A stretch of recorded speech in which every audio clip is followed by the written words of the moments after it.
want you to imagine something for a second. Put yourself in a boardroom, and the year's of 2018. Okay, setting the scene. Yeah. You are standing at the head of this massive mahogany table, right? Yeah. And you are pitching a brand new car company, like completely from scratch. Oh, wow. That is a tough crowd. Totally. You are telling a room full of investors that you want to launch an entirely new auto brand into a global market that is already completely dominated by, massive century-old legacy giants. Right, the ones with endless pockets. Exactly. Yeah. We're talking about brands with generations of fierce customer loyalty, massive marketing budgets, and just ironclad control of the global manufacturing supply chain. Honestly, pitching that, it sounds like an impossible gamble. It really does. I mean, it's one of the most hostile business environments you could possibly enter. Right. It sounds like absolute financial suicide. It is. The automotive industry is famously impenetrable. The barriers to entry aren't just high, they are astronomical. You need literally billions in capital just to get a prototype crash tested, let alone building a factory, securing global supply chains, and, convincing a dealership network to actually put your totally unknown logo on their lot. Which is why almost nobody tries it anymore unless they're like a tech billionaire. But here is the wild part. One brand actually did it. And succeeded. Yes. They made that exact gamble in 2018 without some crazy Silicon Valley valuation, and they have just recently crossed the 1 million sold mark. 1 million cars on the road. That is just a staggering milestone for a company that didn't even exist a decade ago. I mean, it defies almost every conventional rule of the modern automotive business. Welcome to today's deep dive. Our mission today is to figure out how on earth this happened. We are exploring the incredibly rapid, truly underdog success story of the Spanish automaker Cupra. It's a fascinating story. It really is. And we're going to look at this specifically through the lens of their newly restyled, all-electric flagship vehicle, the Cupra Born. Which is really the perfect vehicle to examine because it operates as this physical manifesto for their entire corporate philosophy. Exactly. And we're drawing our insights today from a fantastic, really deep-in-the-weeds piece in Corriere della Sera by Edoardo Nostri. He got some incredible access. Unparalleled access to what Cupra is doing right now, especially in Europe. Okay, let's unpack this. Because to understand where Cupra is going, we really have to look at where they started and just how incredibly steep the hill was that they had to climb. Yeah, the origin story here is really about a deliberate choice to be contrary. How so? Well, when Cupra officially spun off and launched just 8 years ago, the stated goal wasn't just to make reliable cars, it was to offer something completely fundamentally different from everything else sitting in traffic. Right, because there's so much sameness out there. Exactly. They looked at the market and saw a sea of perfectly fine but completely forgettable vehicles. And, people were highly skeptical that just being different was a viable business model. Nastri actually interviewed Pier Antonio Vianello, who is the head of Cupra in Italy. Oh, yeah. His quote is great. It sums up the industry's reaction perfectly. He said, "In Pucci ci credevano." Few believed in us. And you can't really blame the skeptics. But, as Vianello points out, the data today is just completely undeniable. 1 million cars. 1 million cars globally. And if we look just at the Italian market, which is incredibly competitive and steeped in its own rich automotive history. Oh, for sure. I mean, you are competing in the land of Fiat, Alfa Romeo, and Ferrari. Exactly. And even there, Cupra has sold nearly 78,000 cars. That is no small feat in Italy. The brand loyalty there is generational. And they aren't just selling like one new sports car to achieve that volume either. No, not at all. Right now, they are offering 6 different models in Italy alone, spanning the whole spectrum of powertrains. They've got traditional gas engines, they've got hybrids, and they are pushing really deep into full electric. They've built a remarkably comprehensive lineup in a time frame where most legacy automakers are still, arguing over a single concept car's headlight design. Yeah. But I keep getting stuck on the sheer audacity of this. To me, launching a car brand in 2018 feels like trying to launch a brand new smartphone operating system today. Oh, that's a great analogy. Right. Imagine walking into a tech conference, grabbing the mic, and saying, "Yeah, I know Apple and Android have a global duopoly and billions of locked-in users, but I've got this new OS that's going to steal your customers." People would absolutely laugh you out of the room. They would. So how exactly did Cupra manage to break through all of that noise? What's fascinating here is the specific demographic victory they managed to pull off. The secret to their hypergrowth isn't just that they found a random assortment of buyers. It's the specific age bracket of who those buyers are. Okay. In Italy, the average age of a Cupra buyer is exactly 41 years old. Wait, 41. That feels incredibly young for a brand new car purchase. It's not just young, it is a statistical anomaly. We need to put that number into context because in the automotive world, 41 is the absolute lowest average customer age in the entire Italian automotive market. Wow. The lowest in the whole market. Yes. Buying a brand new car straight off the lot is an expensive proposition. Traditionally, those demographics skew much older. You're talking about people in their late 50s or 60s. Right. The people who finally have the established careers, paid off mortgages, and the disposable income to just drop 50 grand on a vehicle. Exactly. So if a 41-year-old is buying this, they're likely in the middle of their highest expense years. I mean, they might have a mortgage, they might have young kids. For them to allocate capital to a brand new Cupra means they must actively, desperately want this specific car. Yes. It's not just a casual retirement purchase. Precisely. And from a business perspective, capturing an audience that averages out to 41 means you are capturing the youth of the new car buying market. Which changes the entire equation for brand longevity. If you capture the 41-year-old buyer, you aren't just selling them one car today. You're getting their whole future. Yeah, you are potentially locking in their brand loyalty for the next 30 or 40 years of their purchasing life. You get them for their family car, their midlife crisis car, and their retirement car. That demographic is the actual engine of their corporate growth. That's the masterstroke. Yeah. They aren't trying to steal a 65-year-old buyer away from a legacy luxury brand like Mercedes or BMW. That is a losing battle. Yeah, they're already locked in. Right. Instead, Cupra is capturing the younger buyer who wants something that feels entirely native to their own generation's sensibilities. Which brings up a really interesting causal problem. If you know that your entire brand's survival relies on this younger 41-year-old demographic, how do you actually design an electric vehicle that appeals to them? It's a huge challenge. Because let's be honest, for a long time, electric vehicles were designed to look like, well, like appliances, like a sensible aerodynamic toaster that you drive to work. Very true. Early EV design was heavily focused on looking overtly eco-friendly. Automakers wanted everyone to know you were driving an EV. Right, they had to scream, "I'm saving the planet." Exactly, which meant these hyper-efficient teardrop shapes often at the massive expense of any sort of emotional or visceral appeal. And that leads us directly to the Cupra Born. This is their very first zero-emission car. It was the best-selling Cupra in all of Europe last year, and they have just given it a major restyling. And the choices they made for this restyling are incredibly telling about how deeply they understand their specific audience. Let's talk about the physical design, because when I was reading the description in Nostra's breakdown, I actually had to stop and read it twice. It's definitely unique. The body shape of the Born is described as this unusual hybrid. It sits halfway between a traditional sedan and a minivan. Right. It's a very practical, almost utilitarian footprint. It maximizes interior cabin space for passengers and cargo. Which makes sense for a 41-year-old with a family. Yeah.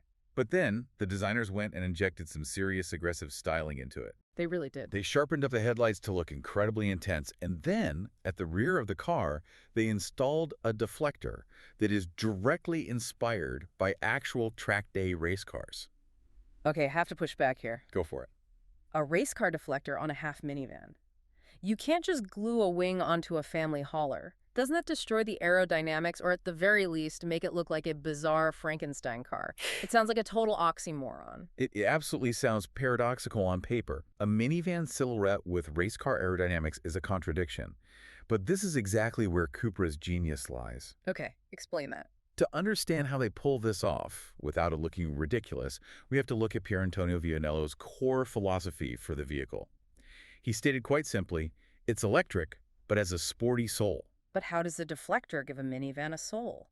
By using intentionally disruptive design language. Think about the psychology of that 41-year-old buyer you just mentioned. Yeah. They likely have a family. They are doing the school run, the grocery shopping, the daily commute. Practically speaking, they desperately need the interior volume of a minivan. But psychologically, They don't want to feel old. they absolutely refuse to feel like they've given up their youth or their edge. Ah, I see where you're going with this. Yeah. They want the practicality, but they refuse to be seen driving something boring. Exactly. Cupra merged everyday practicality with aggressive aesthetics to solve a psychological pain point. The sharpened headlights and the race car deflector aren't just there to manage airflow and drag coefficients. They're a vibe. They are signaling devices. They signal to the driver and to everyone else sitting next to them at a red light that this isn't just a sensible, eco-friendly appliance. It's a statement of identity. Yes, having your cake and eating it too. Yeah. You get the cargo space for the stroller, but you still get to look in the rearview mirror and see a piece of carbon fiber-styled aerodynamics. Yeah. But surely, aesthetics alone aren't going to satisfy a younger, demanding buyer for long. If it looks like a race car on the outside, it actually has to back that up mechanically. It has to drive like one, and the underlying technology has to match that expectation. That is the danger of aggressive styling. If you promise a sporty soul with a rear deflector, but the car drives like a wet sponge, the buyer will feel betrayed. Totally. The engineering fundamentally has to deliver on the visual promise. And this is where the restyling of the Born really flexes its muscles. Nasdride details some of the optional performance features that are aimed squarely at drivers who actually care about the mechanics of driving. Right. For instance, they've included progressive steering and a traction control system with a specific sport tuning calibration.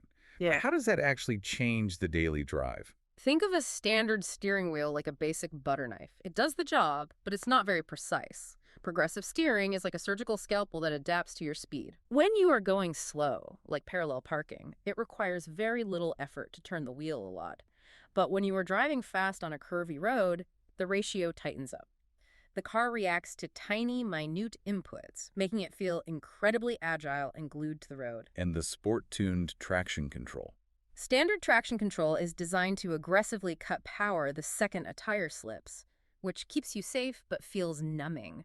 It's like walking in thick, heavy snow boots. You can't feel the ground. Yeah, you feel totally disconnected. Exactly. Sport tuning relaxes that safety net just a fraction. It allows for a bit of dynamic tire slip. It's like swapping the snow boots for thin track shoes. It lets the car talk back to the driver so you can actually feel the road surface. Here's where it gets really interesting now. To back up that sporty feeling, they've included a launch control feature. Launch control on an electric car that sits halfway between a sedan and a minivan. It is a wonderfully unnecessary yet brilliant addition. I mean, launch control is a software feature historically reserved for million-dollar supercars on a closed track to get the absolute maximum acceleration off the starting line without spinning the tires. Right. But here it is on a daily driver. With launch control activated, the Born delivers a blistering 0 to 100 kilometers per hour acceleration in under 6 seconds. To put that in perspective, hitting 100 kilometers an hour in under 6 seconds creates a physical G-force that pushes you firmly back into the upholstery. Wow. It completely transforms the vehicle from a mundane commuter into a visceral thrill ride the moment the light turns green. I just marvel at the idea of someone finishing their grocery run, pulling up to a stop sign with bags of groceries in the back, and just engaging launch control to blast off toward home. It's hilarious, but it works. It proves Vianello's point perfectly. It's an EV, but it actively wants to play. And that expectation of high-level performance extends directly from the chassis right into the cabin, specifically into the software. The younger demographic Cupra has captured is natively tech-literate. They don't just want a fast car. They expect the digital experience to be flawless. Which is an area where traditional automakers have notoriously struggled. I mean, legacy infotainment systems usually feel like they were designed 10 years ago. Oh, they're the worst. You press a button on the screen, wait 2 seconds for the beep, and the Bluetooth takes 5 minutes to connect. It instantly feels outdated. Cupra recognized that a clunky interface is the #1 frustration for a tech-literate buyer. Think about the smartphone you use every day. It's instant, it's intuitive. Exactly. Cupra decided not to reinvent the wheel. The infotainment system for the newborn has been totally overhauled, moving away from isolated proprietary automaker software. It is now based entirely on an Android operating system. That is a massive shift. It means the interface isn't trying to mimic a smartphone, it basically is a smartphone.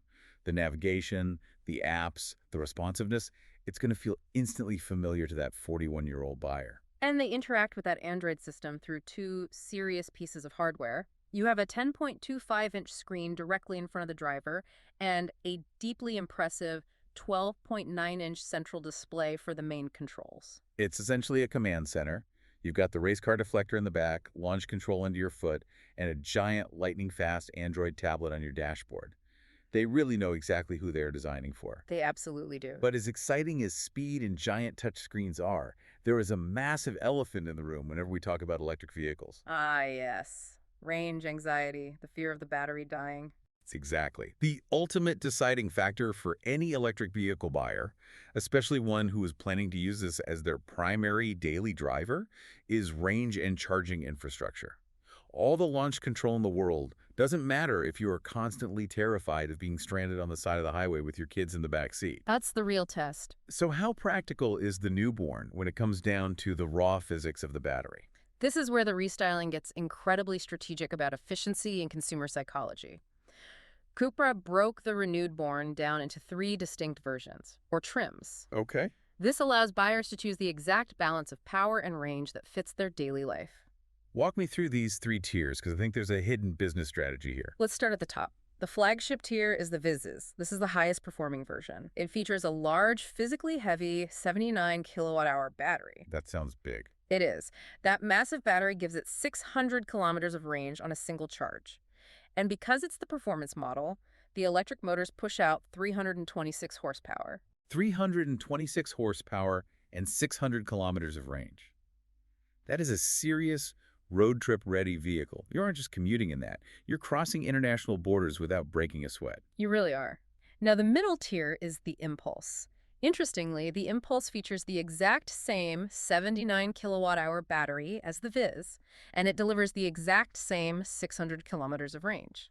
Wait, if the battery and the range are identical, what makes it a different tier? The software dials the power output back. Instead of 326 horsepower, the electric motors in the Impulse are limited to giving you 231 horsepower.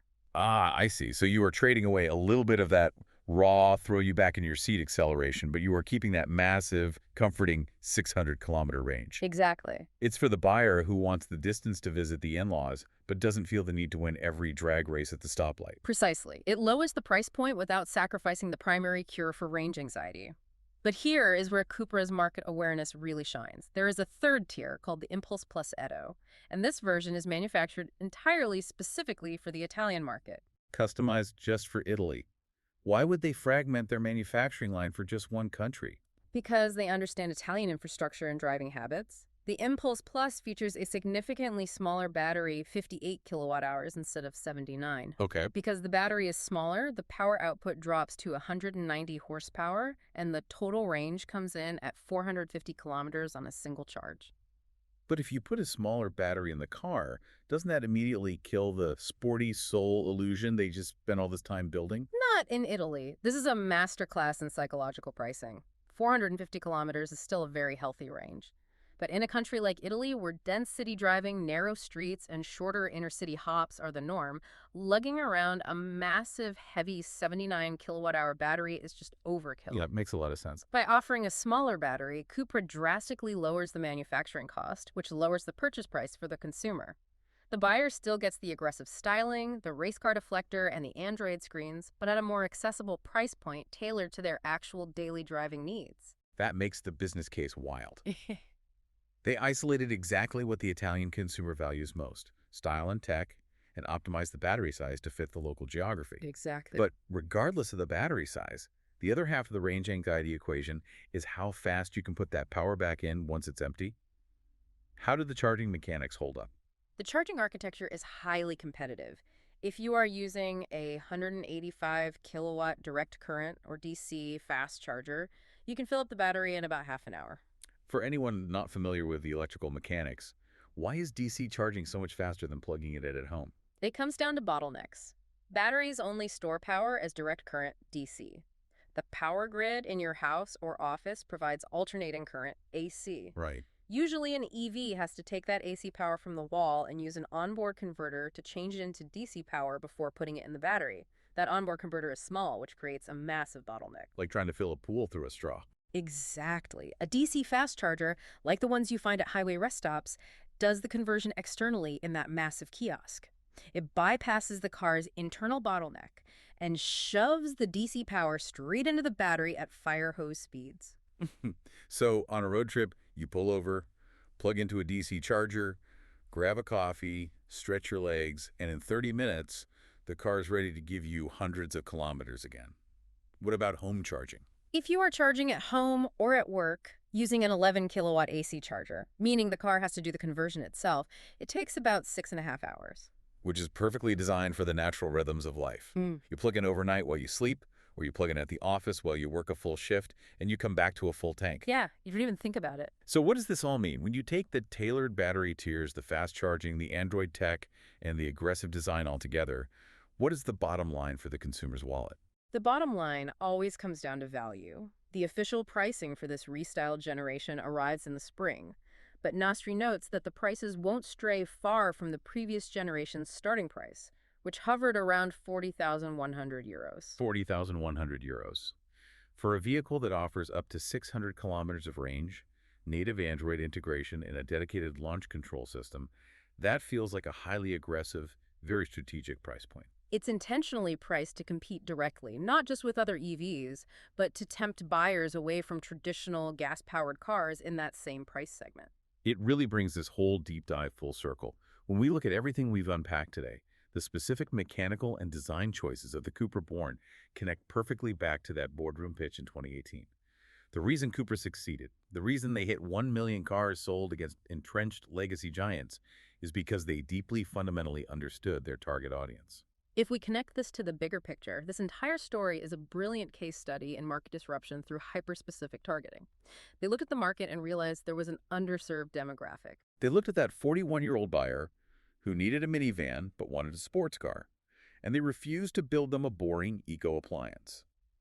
They combined intuitive smartphone tech, a highly practical 600 kilometers of range, and the literal aerodynamic soul of a race car into a single, cohesive, intelligently priced package. You don't beat a legacy giant by copying their homework. You beat them by taking bold design risks, understanding the psychological needs of the person you are speaking to, and delivering a visceral, emotional experience alongside the practical technology. It's just a masterclass in brand identity and understanding human behavior. And as we wrap up today's deep dive, I want to leave you with a final thought to chew on. Something to consider the next time you see an electric vehicle silently rolling past you on the street. We are living in an era where electric vehicles are almost exclusively marketed as practical appliances. The messaging from the big automakers is almost always a lecture about saving the planet, reducing carbon footprints, or lowering our daily commute costs. Right, the messaging is always about eating your vegetables. Yeah. And never about enjoying dessert. So the question is, does Cupra's massive rapid success prove that the true secret to mass EV adoption isn't about lecturing people on efficiency or environmental guilt? Does it prove that the real secret to changing consumer habits is simply making the new technology wildly, unapologetically thrilling to use? It is a very compelling thought. If you want people to adopt a terrifying new technology, don't make it practical, make it fun. Make them want to hit launch control on the way to the grocery store. Yeah. I absolutely love that. And before we go, I want to take a moment to say a massive, genuine thank you to you, our listener, for joining us on this deep dive today. Your curiosity is the actual engine of this show. We deeply appreciate you giving us your time, and we especially appreciate you bringing such absolutely fascinating sources like this incredible business story of Cupra to the table for us to explore together. It is always a privilege to unpack these insights with you. Until next time, keep looking for those bold ideas, keep challenging the legacy giants in your own life, and keep diving deep. Have a great one.